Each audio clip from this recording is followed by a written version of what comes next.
ఓటేసినా కానీ యూత్ తరఫున Congress government waste. ఎందుకు? నిజంగానే దేనికి ఉపాధి లేదు, ఏది లేదు, న్యాయం లేదు, అన్యాయం మొత్తం జరుగుతుంది.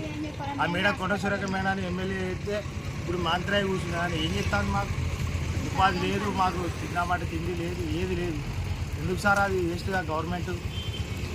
ఇప్పుడు ఈ కూలగొట్టిని ఎందుకు కూలగొడతాలని మీకు తెలుసా? అసలు మాకు తెలియదు సార్, ఎవరు నోటీస్ చేయలేదు, ఏం చేయలేదు సార్. కేసీఆర్ గవర్నమెంట్ ఉన్నప్పుడు అన్ని ఇంత కూడా మాకు ఏం జరగలేదు. కానీ ఈ కాంగ్రెస్ గవర్నమెంట్ గెలిపించింది మాకు వేస్ట్ అవుతారు.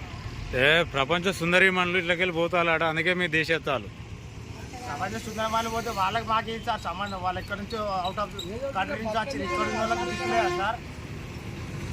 ఇక్కడ గవర్నమెంట్ దానికి ప్రపంచ వాళ్ళకి మాకేం సార్ సంబంధం? We are educated sir, coming from out of countries. అసలు దానికి మాకు సంబంధమే లేదు కదా సార్. అట్లా వాళ్ళు వచ్చినా మిమ్మల్ని తీసేస్తా మీకు ఎట్లున్నది? మరి వాళ్ళకి ఓటేసి గెలిపించుకోమని చెప్పారు సార్. ఐదు మాటలు వస్తాయి కానీ రేవంత్ రెడ్డి గారు ఉంది బేస్ట్ గవర్నమెంట్ కదా. నేను మా జీవితము మా కొడుకు మా కొడుకు పింఛనత్తలేదు నాన్న.